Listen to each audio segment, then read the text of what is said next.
साथ ज्योति सांगवान। आदमपुर महासंग्राम का मुकाबला बेहद दिलचस्प होता जा रहा है।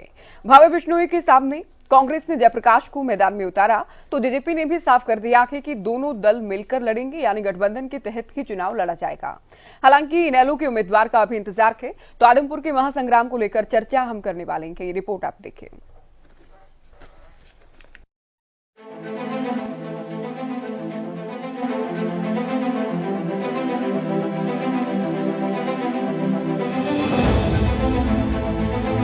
आदमपुर का महासंग्राम बेहद रोचक होता जा रहा है। सभी दल जीत के दावे कर रहे हैं। ऐसे में भव्य बिश्नोई ने गठबंधन के उम्मीदवार के तौर पर नामांकन भरा तो कांग्रेस ने पूर्व केंद्रीय मंत्री जयप्रकाश को उम्मीदवार के तौर पर मैदान में उतार दिया। वहीं भव्य बिश्नोई के नामांकन के दौरान भाजपा के दिग्गज मौजूद रहे और जेजेपी के प्रदेश अध्यक्ष निशांत सिंह की उपस्थिति ने भी साफ कर दिया कि दोनों दल मिलकर ही चुनाव लड़ेंगे। इस बीच भाजपा नेता कुलदीप बिश्नोई और उनके बेटे और गठबंधन के उम्मीदवार भव्य बिश्नोई ने फिर जीत का दावा किया। से होती है, अभी हमें सही ठिकाना मिल गया है और पूर्ण रूप से नरेंद्र मोदी जी की नीतियों से आज पूरा हिंदुस्तान प्रभावित है। और हरियाणा प्रदेश की बात करें तो समस्त जो जनता है वो खट्टर साहब की नीतियों से प्रभावित है और हम उन्हीं के नेतृत्व में आगे बढ़ते हुए काम करें। देखो जी, हम दोनों पार्टियां मिलकर चुनाव लड़ रही हैं और बहुत बढ़िया हमारा मार्जिन से हम लोग जीतेंगे। हमारा तीनों का जो मिलन हुआ, पहले हम अलग लड़े थे तीनों, अब तीनों एक साथ हो गए। तो जो कल रवि जी ने हमें टारगेट दिया 1 लाख प्लस वोट अचीव का, उससे कहीं बेहतर नतीजा आज इस नॉमिनेशन के बाद नरेंद्र मोदी जी की नीतियां, खट्टर साहब के किए हुए काम और हमारे परिवार का इतिहास, ये तीनों मुद्दे लेके हम जाएंगे। लोगों का आशीर्वाद बहुत बढ़िया अभी ऑलरेडी हमें मिल रहा है और उससे आगे बढ़ा के काम करें।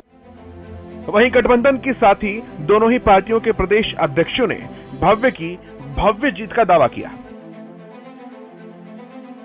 आदमपुर की जनता का पूरा आशीर्वाद इस नौजवान के साथ है। भारतीय जनता पार्टी की पूरी ताकत इस चुनाव में भव्य के साथ, क्योंकि जब दो चीजें एक साथ इकट्ठी होकर आती हैं, एक मोदी जी की लोकप्रियता है, मनोहर लाल जी हरियाणा सरकार के काम हैं और बिश्नोई परिवार का भी इस हलके में एक अपना पुराना प्रभाव है, तो मुझे लगता है कि जैसा भव्य का नाम है उतनी ही भव्य जीत होगी, उतनी शानदार जीत होगी। चुनाव बहुत ही अच्छे वातावरण में संपन्न होगा और एक रिकॉर्ड जीत जो है इस चुनाव में होने वाली। पूरी तरह से गठबंधन मिलकर के चुनाव लड़ेगा, कोई ऐसा मेरा ख्याल अंदाजा लगाने की जरूरत नहीं। ये राजनीतिक परिवार है, हमारे अपने परिवारों में भी तलखियां होती है, छोटी मोटी बात को अदरवाइज नहीं लेना चाहिए। हम मिलकर के सरकार को चला रहे हैं, मिलकर के ही चुनाव लड़ेंगे। दिलचस्प तो ये भी है कि 2 दिन की बैठक के बाद और नामांकन में निशांत सिंह के पहुंचने के बाद डिप्टी सीएम दुष्यंत चौटाला ने ये साफ किया कि गठबंधन के धर्म को निभाते हुए मिलकर दोनों पार्टियां चुनाव लड़ेंगी। कुलदीप बिश्नोई ने कहा कि जेजेपी एक चीज आपसे पूछा, खटास किस चीज की है? जब आज से 4 दिन पहले हमारे राष्ट्रीय अध्यक्ष ने एक बात कही कि गठबंधन धर्म निभाएंगे, तो हम निभाएंगे। क्या हमारे राष्ट्रीय अध्यक्ष की बात के बाद कोई और बात पेंडिंग पड़ती है? नहीं, जिस तरह से पोस्टर से देखिए, वो उनकी सोच हो सकती है, हमारी नहीं है। हमने तो 4 दिन पहले बड़ी स्पष्ट तरीके से आसी के अंदर डॉक्टर अजय सिंह चौटाला जी ने एक बात कही थी कि गठबंधन धर्म हमारा संगठन निभाएगा और हम निभाएंगे। उनने रिजाइन किया, अब उनके बेटे लड़ रहे हैं, वो उनका और भारतीय जनता पार्टी का निर्णय है। तो भव्य बिश्नोई को सपोर्ट किया जाएगा सर? निशांत सिंह जी गए हुए हैं नॉमिनेशन, आप भी जाएंगे? आगे देखते। लिहाजा मंगलवार देर शाम जेजेपी ये दावा जरूर करती रही कि आदमपुर उपचुनाव को लेकर अभी फैसला लिया जाएगा। पीएसी की बैठक में चर्चा कर कोर्स ऑफ एक्शन तैयार किया जाएगा। हरियाणा न्यूज पर जेजेपी प्रधान महासचिव दिग्विजय चौटाला ने कहा कि अभी फैसला होना बाकी है। कि आपसे मैं भी बहुत बार सवाल करती हूं कि बीजेपी फैसला लेती है, बीजेपी डिसाइड करती है, जेजेपी साथ साथ चलती है। इस बार तो कुछ अलग है, क्योंकि सीएम तो कह चुके हैं कि गठबंधन के उम्मीदवार के भव्य बिश्नोई, हरियाणा बीजेपी अध्यक्ष भी कह चुके हैं, कुलदीप बिश्नोई भी कह चुके हैं कि मिलकर चुनाव लड़ेंगे, लेकिन सबकी नजर जेजेपी पर कि जेजेपी का कदम क्या होगा उपचुनाव को लेकर। मैं आपकी बात से सहमत हूं कि माननीय मुख्यमंत्री जी और बीजेपी की लीडरशिप बहुत सकारात्मक तौर पर कह चुकी है। कहना एक अलग विषय होता है और नजर आना एक अलग विषय होता है। अभी भी जो आज जितनी भी कोई मीटिंग्स हुई उसमें ये नजर नहीं आया कि ये गठबंधन का उम्मीदवार है और कोई भी किसी भी तरह का, क्योंकि दोनों पार्टियों के बीच में कम्युनिकेशन लाइन होती है, अभी तक वो कम्युनिकेशन लाइन इस विषय को लेकर के डेवलप नहीं हुई। वहीं कांग्रेस की बात करें तो कांग्रेस ने पूर्व केंद्रीय मंत्री जयप्रकाश पर दांव तो लगाया है, लेकिन पार्टी नेताओं में गुटबाजी और मतभेद पहले से ही सामने आ रहे हैं। किरण चौधरी बार बार आदमपुर उपचुनाव को लेकर इशारों ही इशारों में भूपेंद्र हुड्डा गुट पर वार कर रही है। प्रक्रिया के अंदर जो है हमारे से कोई सलाह मशवरा करा नहीं गया है, तो हमें तो कुछ मालूम नहीं है। जो अध्यक्ष हैं वो आपको ज्यादा, अध्यक्ष और सीएलपी लीडर साहब वो आपको ज्यादा बता पाएंगे, ये तो आप उनसे पूछिए। कांग्रेस की कार्यकर्ता हूं और मेरे को अगर बुलाया जाएगा तो मैं जरूर जाऊंगी। और इसी तरह की अनदेखी अगर उसमें भी की गई आपकी तरफ से, उदयभान ने कॉल करने, बात करने की कोशिश की हो या फिर उन्होंने आपको बुलाया हो मैम? देखो, मान सम्मान दिया जाएगा तो जरूर करेंगे जी। बगैर मान सम्मान के मैं उनमें से नहीं हूं। मैंने काम बहुत मान सम्मान के साथ, ईमानदारी के साथ राजनीति करी है, स्वच्छ राजनीति करी है, कोई आगे पीछे वाला सिलसिला मेरा नहीं है। और कांग्रेस कार्यकर्ता को, हमारे को मान सम्मान दिया जाएगा तो हम काम करेंगे, क्यों नहीं करेंगे। और नहीं कहोगे तो हम तो फिर भी करेंगे। अपने कांग्रेस पार्टी को हमने बुलंद करना है। उधर इनेलो का उम्मीदवार ऐलान होना अभी बाकी है। निगाहें इस बात पर भी हैं कि इनेलो किसे आदमपुर के अखाड़े में उतारती है। बहरहाल आदमपुर उपचुनाव कहीं न कहीं प्रतिष्ठा का सवाल भी हो चुका है। सवाल ये है कि क्या भव्य बिश्नोई राजनीति की पारिवारिक विरासत को आगे बढ़ाते हुए विधानसभा पहुंचेंगे? क्या जयप्रकाश कांग्रेस की सीट बचाने में कामयाब हो पाएंगे? क्या गठबंधन दिल से दिल मिलाकर चुनाव लड़ेगा? और क्या आप आदमपुर के रास्ते हरियाणा की राजनीति में मजबूत उपस्थिति दर्ज कराने में कामयाब होगी? हालांकि सारे सवालों के जवाब 6 नवंबर को उसी वक्त मिल सकेंगे जब चुनाव परिणाम आएगा, लेकिन प्रदेश की निगाहें इस बात पर जरूर टिकी हैं कि चुनाव से ठीक 21 दिन पहले आदमपुर के महासंग्राम में क्या है राजनीतिक समीकरण और किस पार्टी और किस उम्मीदवार का पलड़ा भारी है। News desk, Haryana news. तो किन किन बातों को लेकर चर्चा होगी और क्या कुछ सवाल की रिपोर्ट में आपने देखा। एक खास पैनल मेरे साथ जुड़ गया कि बीजेपी से प्रवक्ता हमारे साथ जुड़े हैं विधु रावल जी, कांग्रेस से प्रवक्ता अंशु शर्मा जी हमारे साथ जुड़े हैं, प्रवक्ता जेजेपी विवेक चौधरी जी हमारे साथ के, इनेलो प्रवक्ता विजेंद्र रेड्डी जी भी चर्चा में जुड़ चुके हैं। सभी का स्वागत है चर्चा में। और शुरुआत बीजेपी से करेंगे। विधु रावल जी, आखिरकार आज ही साफ कर दिया गया, चूंकि 2 दिन तो देखिए कहा गया जेजेपी की ओर से कि बैठक है, बैठक के बाद देखेंगे, बैठक के बाद बताया जाएगा, लेकिन आज ही ऐलान कर दिया गया कि मिलकर चुनाव लड़ेंगे।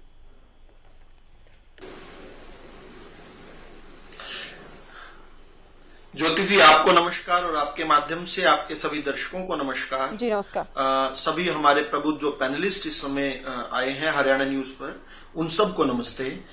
देखिए, हम शुरू से ही कह रहे हैं कि हमारा चट्टान से भी ज्यादा मजबूत हमारा गठबंधन है। हमारा दिलों का मेल है। ये दलों का गठबंधन नहीं, ये दिलों का गठबंधन है। हम शुरू से कहते आ रहे हैं ये राम और लक्ष्मण की जोड़ी है। हम इसी प्रकार से अपने हर चीज को कंडक्ट करते रहे हैं।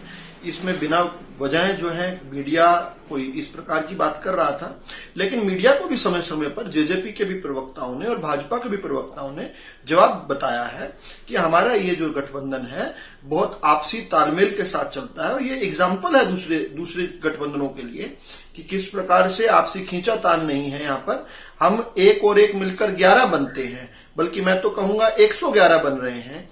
हम जिस प्रकार से हरियाणा की जनता के लिए निरंतर काम करते जा रहे हैं, जन कल्याण के काम जो है, सामाजिक सुरक्षा के जो काम है, किसान उत्थान के जो काम है, गरीब कल्याण के जो काम है, हमारे अद्वितीय हैं। तो इस नाते तो और पार्टियों को हमारे गठबंधन से सीखना चाहिए, लेकिन फिर भी बेवजह, क्योंकि खुद की पार्टियों में खोट है, उस खोट से ध्यान हटाने के लिए दूसरी पार्टियां जो है ये छोड़ती रहती हैं अटकलें, और मीडिया इसको कैच कर लेता है।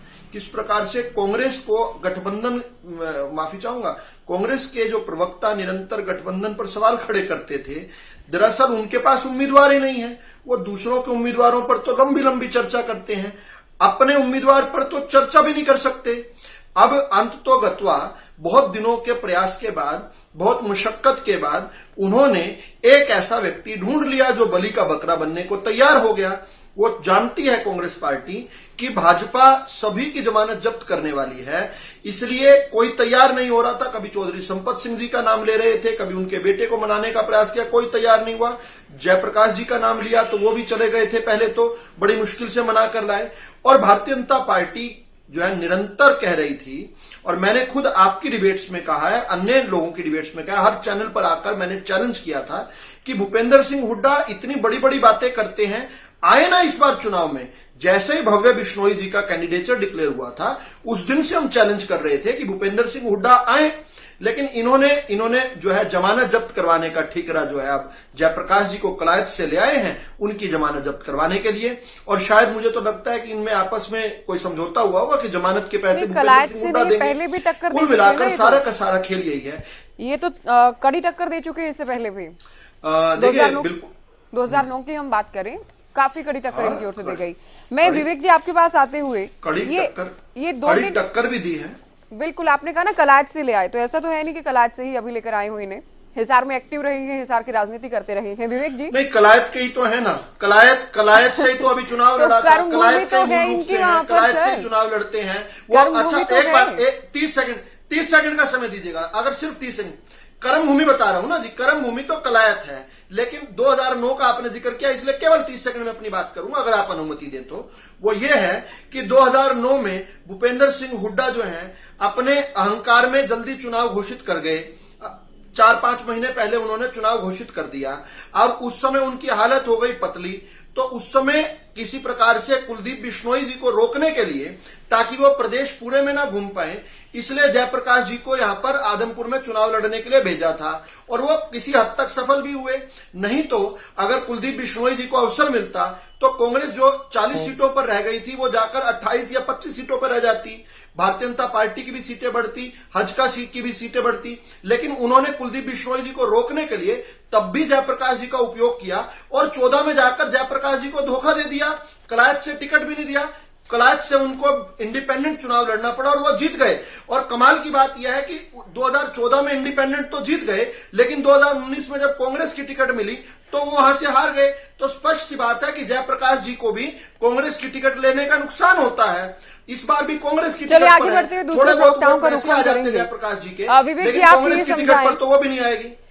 विवेक जी, अगर मिलकर ही चुनाव लड़ना था, और आज ये कहना था कि हमारे अध्यक्ष 5 दिन पहले कह चुके हैं कि मिलकर लड़ेंगे, तो 2 दिन दिल्ली में ये क्या कसरत चली है? दिल्ली में किस बात को लेकर मीटिंग की गई?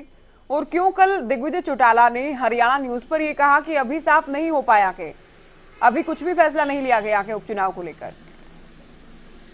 मैं आपको बताना चाहूंगा, ये मुद्दे टीवी डिबेट्स पे या मैं कहूँ किसी चर्चा के मुद्दे नहीं। आपको एक चीज समझनी पड़ेगी कि गठबंधन जो 2 दलों का है, जिसको अभी भाजपा प्रवक्ता ने 2 दिलों का गठबंधन कहने का भी काम किया, वो माननीय मनोहर लाल खट्टर जी और माननीय दुष्यंत चौटाला जी दोनों की आपस में डिस्कशन हुई, और भाजपा का जो शीर्ष नेतृत्व है, भाजपा राष्ट्रीय अध्यक्ष जेपी नड्डा जी और मैं बात कहूँ अमित शाह जी, मोदी जी के डिस्कशन के बाद जो रिपोर्ट दुष्यंत जी ने डॉक्टर अजय सिंह चौटाला जी को, जजपा राष्ट्रीय अध्यक्ष को देने का काम किया, उसके बाद ही ये फैसला दिया गया। ये रिपोर्ट कब दी गई? आप साफ कर दीजिए ना, क्योंकि आज पूरा प्रदेश जेजेपी के स्टैंड को ज्यादा समझना चाहेगा। ये कब ये रिपोर्ट दी गई और कब ये साफ हुआ? मैं आपको बता रहा हूँ, फ्रॉम द फर्स्ट डे एक ही बात चल रही है कि गठबंधन है, गठबंधन में कोई किंतु परंतु नहीं है। और डॉक्टर साहब ने पहले भी कहा था, पर लोकल लीडर्स द्वारा जो किया गया, लोकल लीडर्स द्वारा जो खट्टर साहब ने भी स्पष्ट किया कि लोकल लीडर्स ने पोस्टर जारी किया और उसमें फोटोज नहीं थी, और बारी बारी भारतीय जनता पार्टी का उम्मीदवार बताने का काम किया गया, ना कि गठबंधन का उम्मीदवार बताने का काम किया गया। ये सारी बातें जब डिस्कशन हुई, उसके बाद यही बात निकल के आई कि गठबंधन का उम्मीदवार गठबंधन का ही है, और गठबंधन ने अभी तक कोई पोस्टर जारी नहीं किया, और जो कैंपेनिंग चलेगी चुनाव प्रचार की वो गठबंधन मिलकर करेगा। जैसे आज नॉमिनेशन की अगर बात की जाए तो दो गठबंधन के दोनों ही प्रदेश अध्यक्ष माननीय निशांत सिंह जी और धनखड़ जी दोनों ही वहाँ नॉमिनेशन भरवाने के लिए गए थे। इसमें कोई किंतु परंतु नहीं। बिल्कुल, नॉमिनेशन के ठीक बाद निशांत सिंह पहुंच गए थे और जब तक वो नहीं पहुंचे थे तब तक किंतु परंतु था। और जहां तक आप ये बात कर रहे हैं कि पहले से साफ था, कब ये साफ था? कल दिग्विजय चौटाला ने इस बात को हास्यास्पद बताया है कि मीडिया ने या फिर सोशल मीडिया पर ये लिखा गया, ये चलाया गया, ये ब्रेक किया गया कि गठबंधन के तहत चुनाव लड़ा जाएगा। उनकी ओर से कहा गया कि आज तो हमने बैठक में केवल पंचायत चुनाव को लेकर चर्चा की है, कल फिर से पीएसी की बैठक होगी। आज क्या था? आज इंतजार था कि जेजेपी पीएसी की बैठक करने वाली है, लेकिन होता यह है कि नॉमिनेशन के चंद पलों बाद हम मान लेंगे कि चलिए नॉमिनेशन के लिए ही निशांत सिंह पहुंच जाते हैं, उसके बाद फिर बात ये आती है कि 4 से 5 दिन पहले ही घोषणा हो गई थी। तो ये तो गोल गोल घुमाने वाली बातें हैं ना, इसमें तो कुछ क्लियर ही नहीं है। तो आपके नहीं 4 दिन पहले तो ज्योति जी आपके ही टीवी चैनल ने दिखाने का काम किया, जो अजय चौटाला जी ने कहा कि गठबंधन मजबूत था और गठबंधन। तो हमने तो कल दिग्विजय चौटाला ने जो कहा वो भी हमारे ही चैनल ने दिखाने का काम किया। दिग्विजय जी ने जो बात कही वो भी दिग्विजय जी ने भी जो बात कही वो भी सही थी। और मैं बता रहा हूँ, अगर निशांत सिंह जी वहां पहुंचे, कोई हेलीकॉप्टर से तो वहां पहुंचे नहीं, अगर कुछ डिसाइड हुआ सीनियर लीडर्स के बीच में तभी निशांत सिंह जी वहां पहुंचे और पहुंच के नॉमिनेशन फाइल कराने का काम किया। और ये बात जो लोकल लीडर्स की गलतियां थी उसको सुधारने की बात की गई। उसके बाद चलिए, बातें आपसे बहुत सारे सवाल हैं, अगली बार जब आपसे सवाल पूछेंगे तब आप बताइएगा, क्योंकि अभी भी आप जवाब तो नहीं दे पाए, स्थिति तो आप साफ नहीं कर पाए। अंशु शर्मा जी, साफ है ज्योति जी? नहीं, बिल्कुल साफ नहीं है सर। कैसे आप मानिए या ना मानिए? नहीं, मैं क्यों नहीं मेरा मानना और नहीं मानना तो मायने ही नहीं रखता। अब आपने कहा कि हमने ये दिखाया कि अजय चौटाला ने जो कहा, चलिए अभी आगे मुझे बढ़ना होगा। हमने ये दिखाया तो हमने ये भी दिखाया कि दिग्विजय चौटाला ये कह रहे हैं कि कहने से कुछ नहीं होता। मैंने कल उनसे सवाल पूछा, रिपोर्ट में भी पैकेज में भी हमने वो चंक लगाया। जब मैंने पूछा कि सीएम ये कह रहे हैं, कुलदीप बिश्नोई ये कहते हैं, धनखड़ ये कहते हैं कि ये गठबंधन का उम्मीदवार थे, तो उनकी ओर से कहा गया कि कहने से कुछ नहीं होता, दिखना भी चाहिए। मीटिंग का जिक्र किया गया कि बीजेपी की मीटिंग में ऐसा कुछ दिखा ही नहीं। वो चंक आपने सुना नहीं क्या? 7 मिनट की रिपोर्ट दिखाई है आज हमने। सीनियर लीडर्स की डिस्कशन हुई है, उसके बाद ही निशांत सिंह जी वहां गए हैं। आएंगे आपके पास, क्योंकि 4 से 5 दिन पहले वाला तो ये बात तो कम से कम नहीं समझ आई। शर्मा जी, बीजेपी प्रवक्ता ये कहते हैं कि बलि का बकरा बना दिया गया के जेपी को। देखिए ज्योति जी, सबसे पहले तो मैं आपको नमस्कार करता हूँ और आपके माध्यम से आदमपुर की जनता को बधाई देता हूँ कि उनको कांग्रेस पार्टी द्वारा जयप्रकाश जी के रूप में ऐसा नुमाइंदा मिल चुका है जो उनकी आवाज, उनकी हक की आवाज उठाने का काम आदमपुर की जनता के लिए करने वाला है, आने वाले 2 साल के अंदर भी और आने वाले 5 साल के अंदर भी। जैसे कि मेरे साथी प्रवक्ता, भाजपा पार्टी के प्रवक्ता जी ने कहा कि बलि का बकरा जेपी जी को बना के कांग्रेस पार्टी ने उतारा है, तो कहीं ना कहीं इनकी बौखलाहट, इनका जो बयान है वो दर्शा रही है, क्योंकि जेपी जी एक बहुत ही अनुभवी और बहुत ही मेहनती कैंडिडेट कांग्रेस पार्टी के हैं, जो 3 बार के लोकसभा सांसद हिसार से रहे हैं। और भव्या बिश्नोई जी की जहां बात है, 2019 के अंदर उनकी जमानत जब्त हो गई और इन्होंने कहा कि 111 का हमारा गठबंधन है। तो मैं अपने साथी प्रवक्ताओं को कहूंगा कि आप बिल्कुल सही कह रहे हैं, लेकिन 111 का नहीं, आपका 1111 का गठबंधन है, क्योंकि जो आम आदमी पार्टी से सतेंद्र सिंह जी उम्मीदवार होने वाले हैं वो भी आप ही की टीम के एक वो है, और एक तरफ अकेली कांग्रेस पार्टी चौधरी भूपेंद्र सिंह हुड्डा जी के नेतृत्व में लड़ाई लड़ रही है और आज सारे दल इकट्ठा हो गए हैं और यही आपकी बौखलाहट साफ देखी जा रही है। और जब रिजल्ट आएगा तो आप लोगों के सामने होगा, बहुत ही अच्छे मार्जिन से कांग्रेस पार्टी का कैंडिडेट आदमपुर उपचुनाव जीत के आने वाला है। चलिए देखते हैं परिणाम के बाद क्या कुछ रहेगा। विजेंद्र रेणु जी, सवाल पूछना चाहूंगा कांग्रेस के प्रवक्ता साथी से। इन्होंने बहुत अच्छे से कहा कि कांग्रेस का साथी जीत के आएगा। चलिए पूछिए, फिर रेणु साहब के पास जाएंगे। जल्दी पूछ लीजिए। एक छोटा सा सवाल कि जब 2019 के लोकसभा चुनाव में भव्य बिश्नोई जी कांग्रेस के उम्मीदवार के तौर पे हारने का काम हुआ था, तब कांग्रेस कहाँ थी आदमपुर में? कांग्रेस पार्टी ने अपनी पूरी मेहनत के साथ 2019 में चुनाव लड़ा, लेकिन भव्या बिश्नोई ने और भव्या बिश्नोई के पिताजी ने कहीं ना कहीं समाज के अंदर एक ऐसी प्रवृत्ति पैदा कर दी कि जाट और गैर जाट की राजनीति जो समाज को भाईचारे को बांटने का काम किया, और उसी सोच के साथ उन्होंने भाजपा पार्टी ज्योति जी सोनीपत में भूपेंद्र सिंह हुड्डा इतनी बुरी तरह क्यों हार गए? रोहतक में दीपेंद्र सिंह हुड्डा इतनी बुरी तरह क्यों हार गए? वहां पर किसने क्या भद्दी बात कर दी थी? सोनीपत में भूपेंद्र सिंह हुड्डा ने कौन सी भद्दी बात कही थी जिस कारण से 2019 का चुनाव बुरी तरह हार गए? 2019 के भव्य के चुनाव की बात कर रहे हैं, ये बापू बेटा की बात क्यों नहीं करते? ये अपने कांग्रेस के लगते जिगर इनके शहजादे जो अमेठी में चुनाव हार गए, इनके शहजादे जो अमेठी में चुनाव हार के उसकी बात क्यों नहीं करते?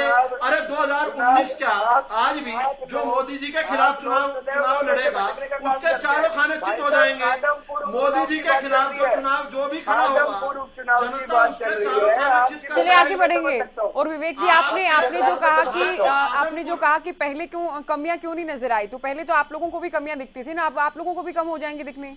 आप लोग गठबंधन में ऐसा नहीं है। कुलदीप बिश्नोई के लिए, भव्य बिश्नोई के लिए आपके नेता भी तो अब वोट मांगेंगे ना। कांग्रेस के पास कैंडिडेट ही जो बहुत आप कह सकते हैं प्रबल राजनीतिक प्रतिद्वंदी थे वो भी तो वोट मांगेंगे ना। तो राजनीति का एक खेल है, इसमें सारी संभावनाएं हैं और इसमें सब चलता है, इसमें भी कोई डराई नहीं।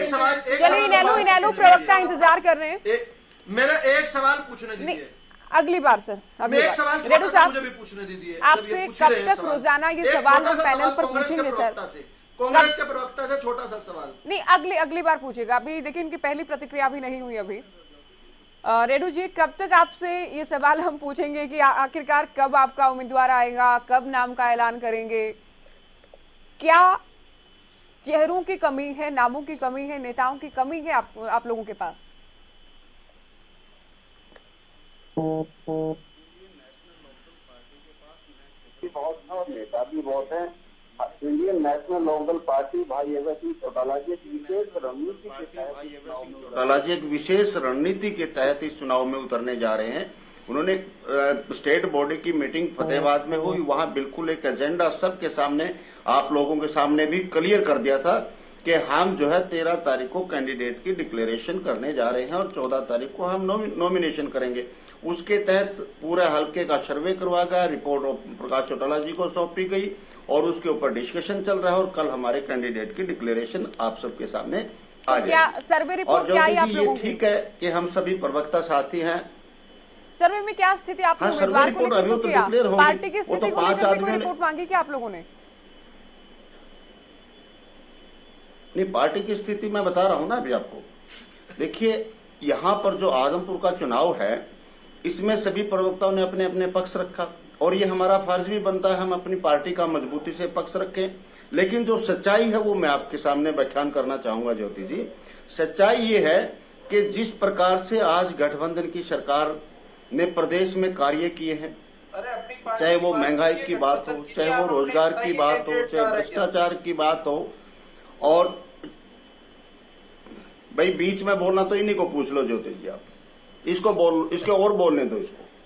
ये कौन बोल रहा था मैं समझ नहीं पाया, या सुन लो भाई, मैंने भी बैठ करके सुना है। बिल्कुल आपने ध्यान से सुना, मैं आपकी तारीफ भी करती हूँ इस बात की कि आप देश आपको देख रहा है। अगर लेकिन जो विवेक जी जो सवाल कर रहे हैं, सवाल तो मैंने भी आपसे पूछा ना। मेरा जो विचार है वो मैं बताऊंगा आप लोगों की, इसको लेकर भी तो आप लोगों के पास फीडबैक होगा। क्या कह रहे हैं? मैं बता रहा हूँ ना, मैं वही बता रहा हूँ। चलो मैं मेरी स्थिति बता देता हूँ और इनसे निवेदन करता हूँ, दोनों हाथ जोड़ करके कोणियों तक के मेरे बीच में प्लीज ना बोले, मेरी बात को सुन ले। आपको अखरती हो तो अपने टाइम उसका जवाब दे दे। देखिए ज्योति जी, इंडियन नेशनल लोकदल पार्टी के अभय सिंह जी चौटाला एकमात्र विधायक होने के बावजूद जिस प्रकार से उन्होंने किसानों की मदद की, जिस प्रकार से उन्होंने प्रदेश में विपक्ष की भूमिका अकेले विधायक होते हुए भी केवल और केवल अभय सिंह चौटाला ने विपक्ष की भूमिका को जबरदस्त तरीके से निभाया। हर मुद्दे को विधानसभा में बड़े अच्छे तरीके से प्रभावशाली ढंग से उठाने का काम किया और अन्य जो नीतियां आई वो जो अभय सिंह चौटाला ने उठाने का काम किया, आज प्रदेश में उनका प्रभाव बना है और कहीं न कहीं आदमपुर की जनता एक ऐसे नेता को आगे लाना चाहती है, एक ऐसे पार्टी को आगे लाना चाहेगी जो प्रदेश के विकास के लिए काम कर सके और उनकी आवाज को विधानसभा में मजबूती से उठा सके। इसलिए अभय सिंह चौटाला का साथ देते हुए आदमपुर चुनाव में इंडियन नेशनल लोकदल पार्टी जीत हासिल करेगी। दूसरी बात मैं कहूं कि देखिए, अब इन्होंने हमारा जिक्र किया तो हम भी इनका जिक्र करेंगे, या तो ये भी हमारा जिक्र बंद कर दो तो फिर डिबेट नहीं रहती। जिक्रा तो चलेगा डिबेट में, किसी को दर्द होता तो होता रहे, उसकी मैं चिंता नहीं करता। ज्योति जी, जिस प्रकार से आज जो कैंडिडेट भव्य बिश्नोई जी को उतारा गया है, पूरा प्रदेश जानता है, आदमपुर जानता है कि कुछ दिन पहले भव्य बिश्नोई जी की वीडियो मैंने सुनी है, कुलदीप जी की भी सुनी है, कैसे पानी पी पी करके सरकार को कोसने का काम करते थे और किस प्रकार से अपने बेटे को स्थापित करने के लिए उन्होंने अपना इस्तीफा देकर के आदमपुर की जनता को चुनाव में झोंकने का काम किया है, तो उसका बदला आदमपुर लेने का काम करेगा। दूसरी बात यदि मैं कांग्रेस पार्टी की करूं, आपने देखा होगा हल्के में कितनी बड़ी बड़ी पंचायतें हो रही हैं, बालसमंद में कितनी बड़ी पंचायत हुई है। पार्टी का पुराना वर्कर है, कार्यकर्ता है, उनको छोड़ करके ये बाहर से कैंडिडेट लाने का काम कर रहे हैं, तो कहीं ना कहीं इनके खिलाफ भी हल्के में विरोध की भावना हो। एक क्या होती है सर? आज कई वीडियो मैंने सुनी है, सभी ने कहा है की विचारधारा को मानते हैं ना, वो पंजाब से, राजस्थान से, हर जगह से चुनाव लड़ते थे, इसमें क्या है? बिल्कुल सबको लड़ने का अधिकार के नहीं, इसमें तो आपके पास ये बाहर ये क्या, मैं तो कहता हूँ अधिकार नहीं संविधान है। ने तो वो तो अलग अलग राज्यों से इलेक्शन लड़ते थे, आप लोग उन्हीं के पचिनों पर चलते हैं ना। फिर कलायत बाहर कैसे हो गया? राजस्थान, पंजाब, दूसरे राज्य बाहर नहीं है और कलायत बाहर ने डिमांड रख दी। चलिए आगे बढ़ेंगे। रावल साहब, यस अब आप सुनिए ना। नहीं रावल साहब देखिए, आप जब हल्के ने डिमांड की है कि हमारा लोकल कैंडिडेट दो, तो लोकल कैंडिडेट देना चाहिए पार्टी को और उसके ऊपर अपना किस्मत आजमाने का काम करना चाहिए। ये बात तो आप लोगों ने जींद में भी कही थी, लोकल कैंडिडेट वाली बात तो, लेकिन वोट भी तो मिलने चाहिए ना। ये तो देखेंगे मजबूत उम्मीदवार कौन है। रावल जी भी हमारे साथ हैं, उनसे भी हम बात कर रहे हैं चूंकि उस टाइम रावल साहब, ठीक है, उस पर मैं आऊंगी, उस पर पूछेंगे आपसे सवाल। रावल साहब, जो बात अभी कही रेडू जी ने कि ये पानी पी पी कर कोसते थे, जो कि कहावत भी है, यानी बहुत कोसते थे बीजेपी को, गठबंधन की सरकार को।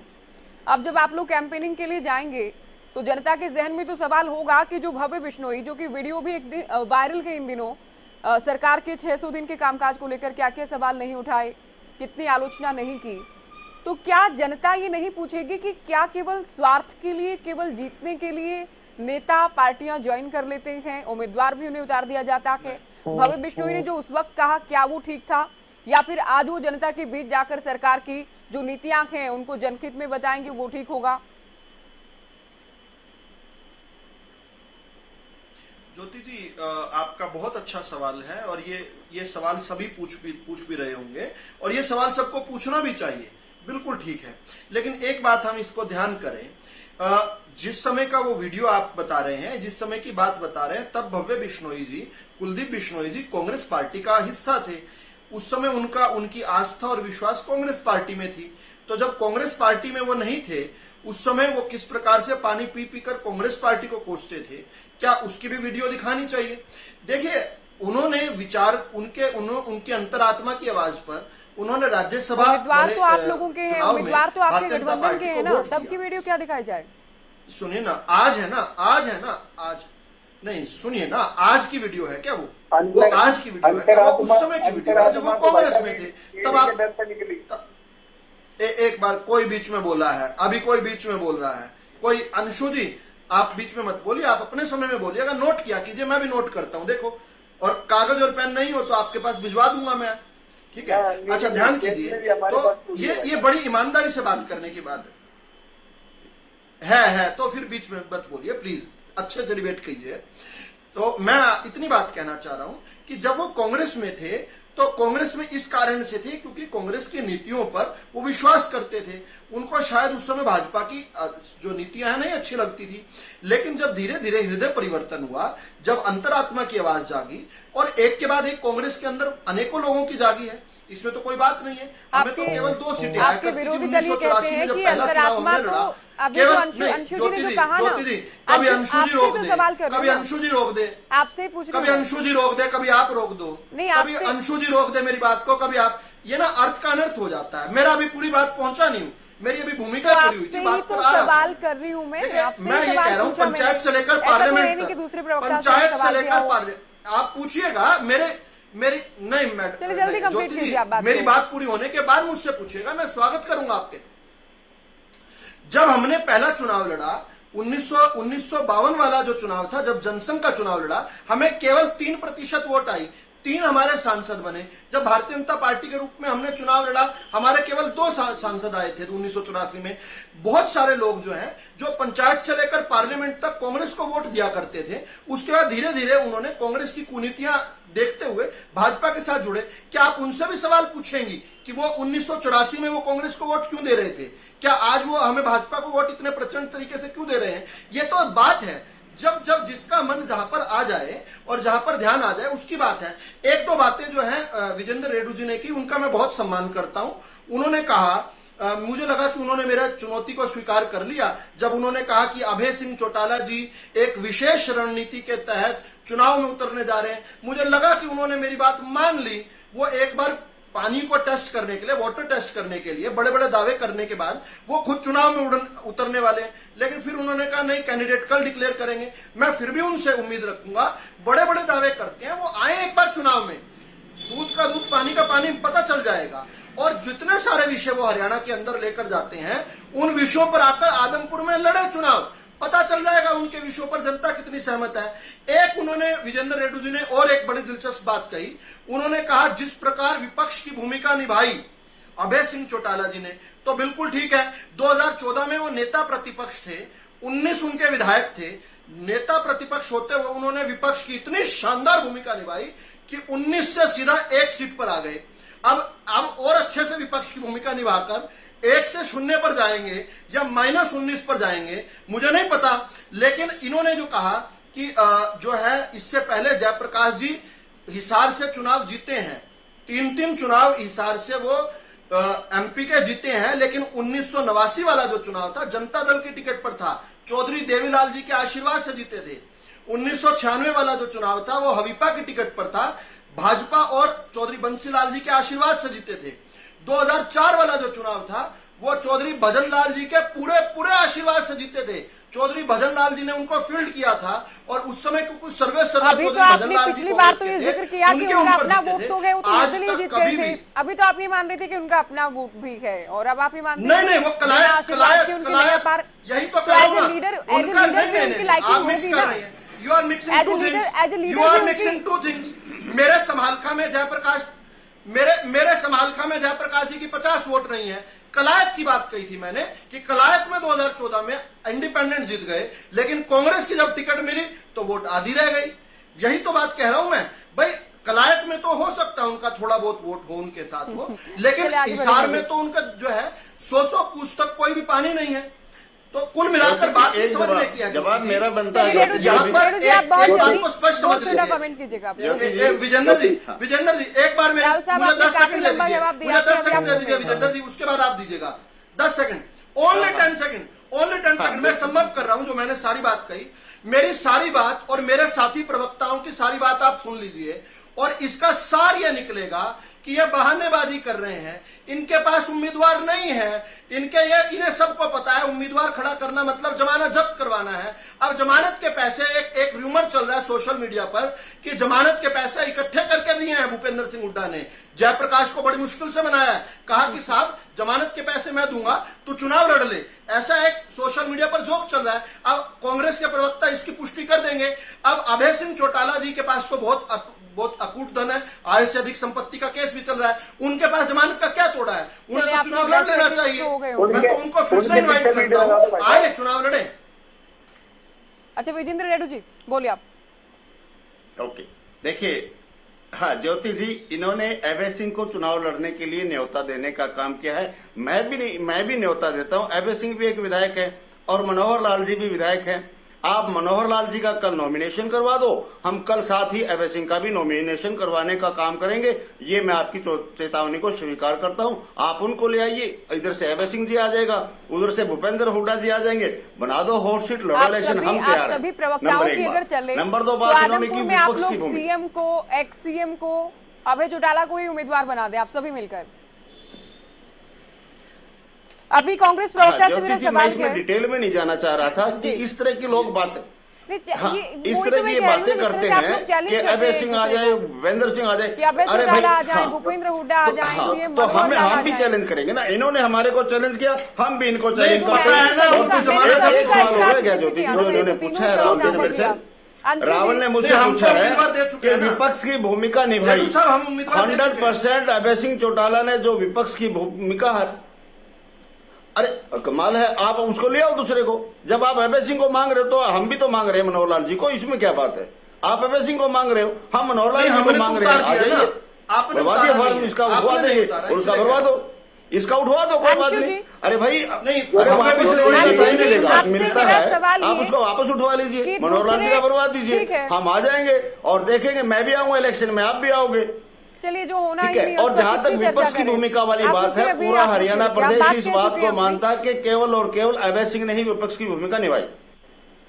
कोई बात नहीं सर, ये अलग विषय है। वो तो हमने देखा कि राष्ट्रपति चुनाव से लेकर राज्यसभा चुनाव तक वो आपके विरोधी सारी बातें कहते हैं जो भूमिका निभाई। तभी 19 से लेकर 19 से एक सीट आ गई। ठीक है, 19 सीटों से अंशु शर्मा जी, मेरा आपसे सवाल, इतनी जबरदस्त भूमिका निभाई। उसका रीजन अलग है, वो रीजन अलग है, वो रीजन अलग हुआ। उस रीजन का जो कारण है, जो वो आपके साथ बैठे हैं, उसका रीजन हम डिटेल नहीं करेंगे अभी। अंशु शर्मा जी, दूसरे दलों को, विरोधी दलों से लड़ाई करनी है, दूसरे उम्मीदवारों से लड़ना है, लेकिन कांग्रेस को अपने भीतर भी एक लड़ाई लड़नी है। क्योंकि किरण बार बार ये कह रही है कि ना उनसे पूछा गया, कुमारी शैलजा का भी वो नाम लेती हैं, और इवन कैंपेनिंग को लेकर भी कहा गया कि मान सम्मान होगा तो जाएंगे, बिना मान सम्मान के नहीं जाएंगे। एक पार्टी की बड़ी लीडर ये कहती है, तो आप लोगों को आपस में भी लड़ाई लड़नी है हर बार की तरह। देखिए, मैं पहले आपके सवाल का जवाब देता हूँ, लेकिन उससे पहले मेरे मन में दो बातें, मैंने साथी प्रवक्ताओं की बात सुनी, पहले मैं उसके ऊपर आता हूँ। एक तो मेरे को लगता है भाजपा के पास एक ऐसी मशीन है कि वो जैसे उनके कैंडिडेट कोई आते हैं दूसरी पार्टी से, उनके साथ जुड़ते हैं, तो उनको धोखे बिल्कुल सफाचट करके प्योर बना देते हैं। उसी कुलदीप बिश्नोई के ऊपर लुकआउट वारंट जारी कर रखा था, ईडी लगा रखी थी, और राज्यसभा चुनाव का रिजल्ट आते ही कुलदीप बिश्नोई ने भाजपा ज्वाइन की, और वो आज की डेट में सबसे प्योर कैंडिडेट आदमपुर के हो चुके हैं, जिसके ऊपर भाजपा पार्टी खुद ही कीचड़ उछालती थी। एक बात। दूसरी बात, साथी प्रवक्ता ने कही कि कांग्रेस पार्टी उस समय कहा थी जब 2019 में भव्य बिश्नोई चुनाव लड़ रहे थे। देखिए, कांग्रेस पार्टी ने मजबूती के साथ चुनाव लड़ा, लेकिन कहीं ना कहीं भव्य बिश्नोई की कमियां रही। और 2004 में मेरे साथी प्रवक्ता ने कहा कि 2004 में जेपी जी भजनलाल जी के आशीर्वाद से चुनाव जीते। तो भव्य बिश्नोई तो खुद भजनलाल जी के पौत्र थे। अगर उनका इतना ही ज्यादा होल्ड था, इतनी ज्यादा प्रभावी भजनलाल जी की छवि थी, तो 2019 में भव्य बिश्नोई चुनाव क्यों नहीं जीत पाई? और अब मैं आपके सवाल के ऊपर आता हूँ। देखिए, घर है, घर के सदस्यों के कुछ न कुछ मनमुटाव हो जाते हैं। अभी थोड़े दिन पहले भाजपा पार्टी ने जेजेपी के नेताओं के फोटो हटा दिए पोस्टरों के ऊपर से, और आज वो गठबंधन की लड़ाई कर रहे हैं। 2000 नहीं, ऐसे घर का क्या करें अंशु शर्मा जी? जिन बाई इलेक्शन से लेकर बड़ौदा की बात करें, इलाहाबाद की बात करें, ये कैसा घर है सर? जब सबसे बड़ी परीक्षा होती है, चुनाव मिलकर लड़ना होता है, अगर ये घर है तब परिवार एक दूसरे से लड़ता है। दिल्ली तक लॉबिंग होती है किसके पसंदीदा उम्मीदवार को टिकट मिलेगा। अगर टिकट नहीं मिलता तो जो जींद में हमने सुना कि कांटा निकाल देने की बातें, एक दूसरे की टांग खिंचाई, ये कैसा घर है सर?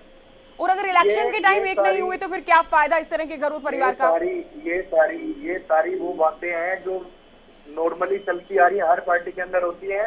किरण चौधरी नहीं, हर पार्टी के अंदर नहीं होती। नो, कुमारी शैलजा भी हमारे साथ है, और मजबूती के साथ कांग्रेस पार्टी आदमपुर का उपचुनाव लड़ने जा रही है, और निश्चित तौर पर कांग्रेस पार्टी का कैंडिडेट आदमपुर का चुनाव जीतेगा। आप मेरी बात को सशक्तिकरण ले लीजिए। ये तो आपके नेता ये साबित करने में लगे हैं कि ये कांग्रेस के उम्मीदवार नहीं है, भूपेंद्र हुड्डा साहब के उम्मीदवार हैं। ये देखिए, ये कांग्रेस पार्टी का उम्मीदवार है। भूपेंद्र सिंह हुड्डा जी के छोटे भाई के रूप में जयप्रकाश जी चुनाव लड़ेंगे, और कुमारी शैलजा का भी उतना ही योगदान रहेगा, और किरण चौधरी जी का भी उतना योगदान रहेगा। और आप देखेंगे, अभी 3 तारीख दूर है, जैसे जैसे अब प्रचार प्रसार होगा, आप किरण चौधरी को भी वहीं पे पाएंगे, और कुमारी शैलजा मान सम्मान के साथ बुलाएंगे उन्हें, मान सम्मान के साथ इनवाइट करेंगे। मान सम्मान के साथ मैं या चौधरी भूपेंद्र सिंह हुड्डा जी, कोई भी उन्हें बुलाने वाला नहीं है। उनका घर है, वो खुद जेपी जी के लिए प्रचार करेंगी, और वोट डलवाने का काम किरण चौधरी जी अपने पक्ष में लेकर आएंगी, पार्टी के पक्ष में वो लड़ाई लड़ेंगी। तो ये तो अंशु शर्मा कह रहे हैं ना, किरण चौधरी की ओर से तो नहीं कहा गया ये अंशु शर्मा अगर कांग्रेस पार्टी के प्रवक्ता की हैसियत से आपके बीच में है, तो ये कांग्रेस पार्टी की विचारधारा ही मैं आपके साथ साझा करने का काम कर रहा हूँ। कितनी तो कांग्रेस है, सवाल ये सभी के जहन में है। कांग्रेस पार्टी केवल एक है, और मजबूती के साथ ये उपचुनाव कांग्रेस पार्टी लड़ेगी। विवेक जी, मैं आपसे जेजेपी का ही सवाल पूछूंगी। मुझे पता है आपको कांग्रेस को लेकर भी कुछ न कुछ कहना कि वो भी आप कहिएगा, लेकिन ये 2 दिन जो हुआ, क्या ये दिग्विजय से भी मैंने पूछा था, ये प्रेशर बिल्डिंग था कि हमें बार बार नजरअंदाज किया जाता है? और अब तो पिछले कई घटनाक्रम ऐसे हुए, निकाय चुनाव से लेकर फिर कुछ नेताओं ने बीजेपी भी ज्वाइन की जो बार बार पैनल पर जिस बात का जिक्र होता है। अब चूंकि आप लोगों की कहीं बात नहीं थी, भव्य बिश्नोई को लेकर बार बार बीजेपी उम्मीदवार बताया गया, तो अगर दबाव बनाना ही था तो कल ये कहना कि एक बार फिर से बैठक करेंगे पीएसी की, उसके बाद डिसाइड करेंगे, फिर कोई बैठक भी नहीं होती, तो क्या ये फजीहत नहीं है एक तरह से? आपके समर्थक इसे कैसे देखें?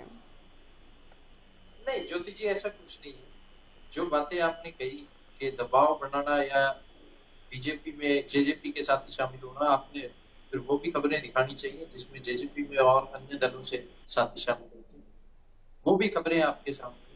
आज कहीं ना कहीं जो बात आप कह रहे हैं कि कल दिग्विजय जी ने जो कहा और उसके बाद ये आज क्या हुआ, उसमें कोई किंतु परंतु नहीं। कल जब आपके साथ दिग्विजय जी ने बात की, आपके चैनल पे अपनी बात की, उसके बाद ही ये सब कुछ डिस्कस हुआ और उसके बाद ही ये फैसला लिया गया। इसमें फजीहत वाली क्या बात? नहीं, इसमें है ना, इसमें डिप्टी सीएम ने तो ये कहा ना, अरे नहीं आप समझे नहीं विवेक जी, डिप्टी सीएम ने तो ये कहा कि 4 से 5 दिन पहले ही ये डिसाइड हो चुका था। तो कल जो हुआ वो क्या था? दिग्विजय चौटाला के बयान को क्या हम फिर सीरियस ना लें? ये तो नहीं हो सकता। प्रधान महासचिव है आपकी पार्टी के, डिप्टी सीएम जो कहते हैं उनकी बात को भी सीरियस लेंगे? वो डिप्टी सीएम है, पार्टी के बड़े नेता हैं। उसी बात पे आ रहा हूं। तो क्या ये सच था कि 4 से 5 दिन पहले डिसाइड हो गया था, या फिर ये सच था कि आज पीएसी की बैठक होनी थी जिसमें अंतिम फैसला लिया जाना था? दिग्विजय चौटाला ने कल ये कहा कि बोलने से कुछ नहीं होता, दिखना भी चाहिए कि गठबंधन के उम्मीदवार हैं। नहीं, दोनों ही बातें सच हैं। और दोनों बातें एक साथ सच नहीं हो सकती ना, दोनों बातें एक साथ सच नहीं हो सकती। मैं आपको बता रहा हूँ जो डिप्टी सीएम साहब ने कहा कि 4-5 दिन पहले डॉक्टर अजय सिंह चौटाला जी जो हमारे राष्ट्रीय अध्यक्ष हैं, उन्होंने सभी चैनल्स के माध्यम से बताने का काम किया कि गठबंधन में चुनाव लड़े। जो कमियां थी, जो दिग्विजय जी ने बताने का काम किया, उनको दुरुस्त करने का काम गठबंधन द्वारा किया गया और बीजेपी के शीर्ष नेतृत्व द्वारा जेजेपी के शीर्ष नेतृत्व से बात की गई। उसके बाद ही सब कुछ हुआ। यही तो मैं समझ नहीं, ये हरियाणा के लोग समझना ये चाहते हैं कि अगर ऐसा होता कि आप लोगों ने सुझाव दिए, तो पिछले जवाब में तो आपने कहा कि पार्टी अध्यक्ष के साथ बातचीत की गई, उसके बाद बात करके रिपोर्ट तैयार की गई, रिपोर्ट तैयार करके डॉक्टर अजय सिंह चौटाला को भेजी गई। तो ये बात कितनी अलग है इस बात से कि बैठक की गई, बैठक में जो कमियां थी उनको दूर करवाया गया, ये रिपोर्ट जो निकल गई, रिपोर्ट आपने कहा कि भेजी गई, ये तो बातें नहीं मिली ना आपस में। मैं बिल्कुल बात हुई है। मैं जो पहले कह रहा था वही अब कह रहा हूँ कि जब आपसे बात हुई उसके बाद ही सारा काम हुआ है। इसमें मीटिंग को तो लाइव नहीं कर सकते, या आपस में जो उनकी बातचीत हो रही है दोनों सीनियर लीडर्स, दोनों पार्टी के सीनियर लीडर्स की, उसको लाइव नहीं कर सकते। ये अंदरूनी मामला था और उसको सुलटा लिया गया। आज बात जहां तक की मैं कांग्रेस की करूं या इनेलो की करूं, जो बातें बड़ी बड़ी कर रहे हैं, मैं तो रेड्डू साहब से एक ही बात पूछना चाहूंगा। वो कह रहे बहुत प्रभाव है अभय सिंह जी का, ऐसा क्या प्रभाव है वो बताने का काम करें, या विधानसभा में कभी आदमपुर की कोई मुद्दा उठाया हो या आदमपुर की कोई बात रखी। उन्होंने कहा कुलदीप बिश्नोई जी ने चुनाव जनता के ऊपर डालने का काम किया। एलनाबाद में क्या हुआ था जनाब, वो भी बताने का काम किया। एलनाबाद की जनता के ऊपर भी चुनाव डालने का काम किया गया था। वो आप अगर इसको चुनाव डालना कहते हैं तो वो भी है। तो वो तो मैं नहीं, एक तो पर्सनल राजनीतिक महत्वाकांक्षा के चलते नहीं किया गया। अभय बार बार ये कहते हैं कि किसानों के लिए इस्तीफा दिया था, वो तो आपकी पार्टी के नेताओं को भी कहते रहे, तो डिप्टी सीएम को भी कहते रहे कि इस्तीफा दें, सरकार से अलग होकर किसानों के साथ आए। ये गठड़ी में से सामान कैसे निकल गया ज्योति जी? जो मार्जिन था वो कम कैसे हो गया? जो गठड़ी रखी थी किसानों के कह के, वो गठड़ी में से सामान चोरी हो गया। ये तो हम खुद कहते हैं, ये तो हम नहीं, ये तो सवाल है, ये हम बहुत बार पूछते हैं। ये आपकी बात ठीक है कि मार्जिन कम कैसे हो गया, पिछली बार से खुद के मुकाबले में मार्जिन कम हो गया। इनेलो के प्रवक्ता से पूछना चाहूंगा कि मेरे को वो फॉर्मूला बता दें जो फॉर्मूला इनके पास है, या अभय सिंह चौटाला जी की क्या रणनीति है जो पिछली बार सीपीआईएम से नीचे थे 1994 वोट से आज आप जीत तक ले जाने का कैसा फॉर्मूला लेके बैठे? ऐसा क्या फॉर्मूला है कि आज तक आप कैंडिडेट डिक्लेयर नहीं कर पा रहे? और रही बात, अगर मैं कांग्रेस के प्रवक्ता साथी की बात करूं, कांग्रेस के प्रवक्ता साथी बहुत बड़ी बड़ी बातें कर रहे थे। किरण चौधरी जी को हम बुलाएंगे नहीं, वो खुद आके वोट मांगेंगे।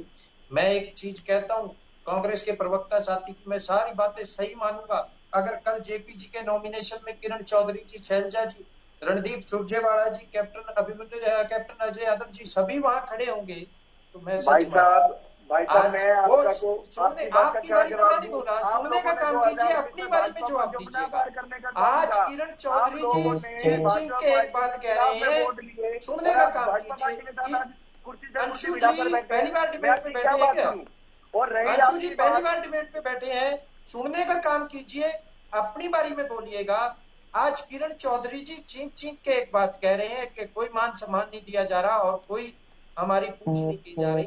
ये सवाल बिल्कुल देखिए, ये सवाल जरूर उठता है कि कल नॉमिनेशन जब फाइल करेंगे तो क्या कांग्रेस के सभी वरिष्ठ नेता होंगे, ये आपसे सवाल पूछेंगे शर्मा जी। लेकिन अभी आप सुने विजेंद्र रेड्डी जी, आपसे सवाल का जवाब मैं पहले ही दे देता हूँ, पहले सवाल का जवाब दे देता हूँ।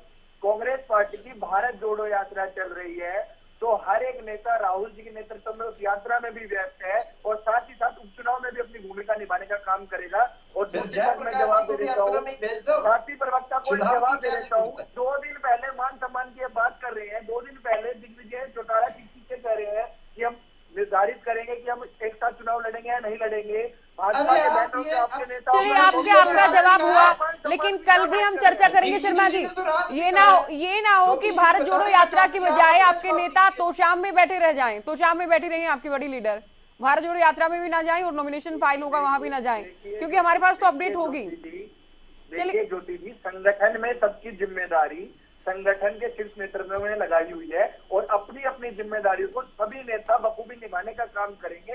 जिसकी जिम्मेदारी चुनाव में जिम्मेदारी निभाने का काम करेंगे और जिनकी यात्रा के अंदर जिम्मेदारी है वो यात्रा के अंदर अपनी जिम्मेदारी निभाने का काम करेंगे और जिनकी संगठन में जो ओके, अभी आगे बढ़ेंगे विजेंद्र रेड्डी जी, निभाने का काम करेंगे। रेड्डी साहब उसी तरह इनके सभी नेता निभाने का काम करेंगे अपनी जिम्मेदारी, जैसे अहमदाबाद में कांग्रेस। चलिए विवेक जी, अब मैं आगे बढ़ूंगी डिबेट में, चूंकि इन से मेरा सवाल है, इनका हाल कांग्रेस का करने का काम किया विजेंद्र रेड्डी जी।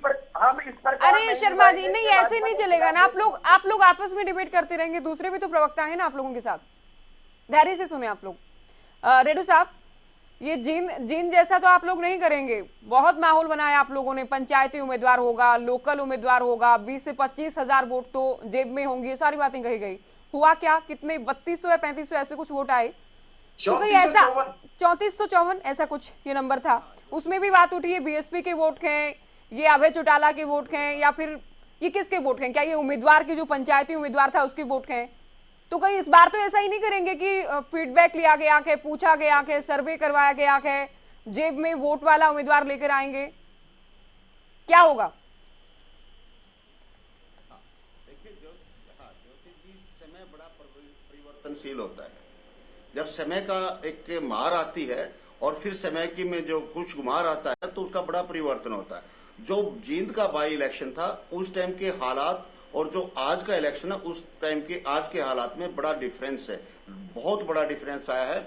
अब मैं इस बात पर ज्यादा न बात करते हुए मैंने 2 सवालों के तो जवाब देने हैं और 2 मैंने अपने विचार देने हैं। पहला मेरा सवाल का जवाब जो अब जेजेपी के प्रवक्ता ने पूछा, एलनाबाद को अभय सिंह चौटाला ने बाई इलेक्शन में क्यों धकेला। पूरा प्रदेश नहीं, पूरा हिंदुस्तान जानता है एलनाबाद के लिए अभय सिंह चौटाला ने घोषणा की या तो 3 कृषि कानूनों को वापस ले लो, और किसानों ने शर्त रखी अगर किसी ने हमारी मदद करनी है तो अपनी विधानसभा छोड़ करके हमारे बीच में आए तो हम उसका सहयोग लेंगे, अदरवाइज नहीं लेंगे। पूरे हिंदुस्तान में लगभग 5000 जनप्रतिनिधि हैं, उनमें से केवल और केवल हिंदुस्तान में एक ये शेर था जिसने अपने पद का त्याग करके किसानों का समर्थन देने का काम किया और किसानों की डिमांड पर किया। और इसके बाद सरकार को एलनाबाद में दोबारा चुनाव क्यों लड़े?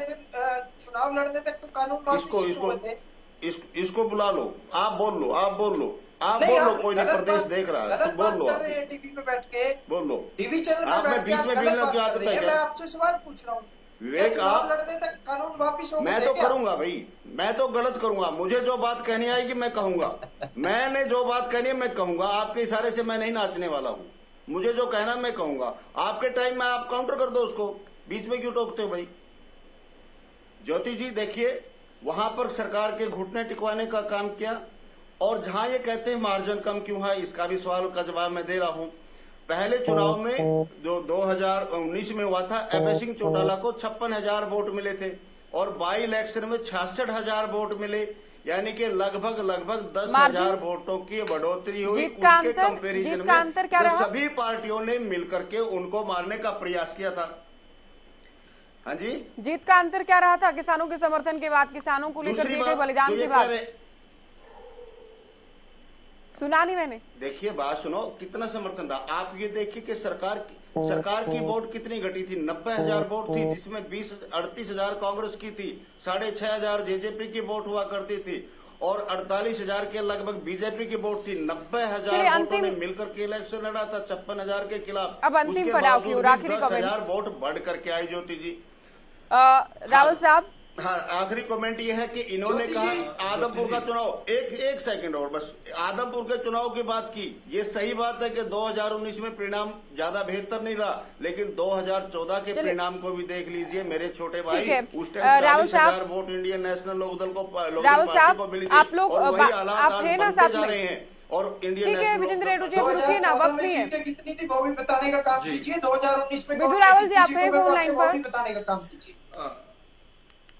विवेक जी आप बताएं। मैं बिल्कुल अभी फोन लाइन पर भी हूँ। अच्छा राहुल साहब, आप ये बताएं फिर अंतिम कमेंट क्या, आप बताइएगा और जल्दी बिल्कुल शॉर्ट में बताइएगा। क्या ये जो जीत होगी, आप जब बार बार कहते हैं कि भजनलाल परिवार ही मजबूत रहा है, कांग्रेस मजबूत नहीं रही, मान लेंगे 1 मिनट के लिए कि आपके उम्मीदवार जीत गए, तो क्या उसके बाद भी भजनलाल परिवार की ही जीत रहेगी या फिर बीजेपी की होगी?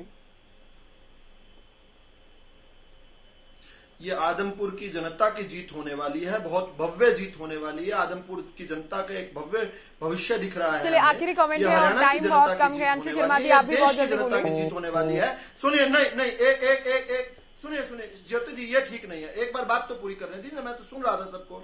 एक अभी अंशु जी ने कहा कि हुड्डा के छोटे भाई के रूप में वो चुनाव लड़ेंगे, जयप्रकाश जी, तो क्या कुमारी शैलजा के भाई के रूप में भी लड़ेंगे? क्या किरण चौधरी के भाई के रूप में लड़ेंगे? फिर आपने जब इनसे सवाल किया कि क्या ये जो है किरण चौधरी जी को और शैलजा जी को बुलाएंगे, तो भाई ये इन्होंने कहा नहीं वो खुद आ जाएंगी। अरे भाई, अगर भाई के रूप में चुनाव लड़ेंगे तो बहन को तो बुला के लेके आना पड़ता है, और कई बार तो गाड़ी जोड़कर लेकर भी आना पड़ता है। तो जब भाई के चुनाव, अंशु शर्मा जी आखिरी कमेंट, चर्चा का आखिरी कमेंट और आपका। चौधरी के भाई के रूप में तो वो भी करेंगे। मुझे लगता है भाजपा प्रवक्ता को कांग्रेस के नेताओं की ज्यादा चिंता है, क्योंकि हार का डर इनके चेहरे पर साफ दिखाई दे रहा है। अरे भाई, मुझे आपके झूठ पर तो चिंता इसलिए है ना क्योंकि आप लोग तो चिंता करते नहीं पार्टी की स्थिति की, आप लोग तो चिंता करते नहीं कि पार्टी में क्या चल रहा है। चलिए सभी का बहुत शुक्रिया, चूंकि आगे वक्त नहीं है अभी। बहुत शुक्रिया, आप लोगों ने वक्त दिया और चर्चा हमने की आदमपुर के महासंग्राम को लेकर। सभी दलों की क्या स्थिति है आज के दिन, जबकि 20 से 21 दिन चुनाव के बचे हैं, पोलिंग के बचे हैं, वर्तमान में क्या स्थिति है, सबके दावे क्या कुछ है, इसे लेकर चर्चा की। फिलहाल दीजिए इजाजत, नमस्कार।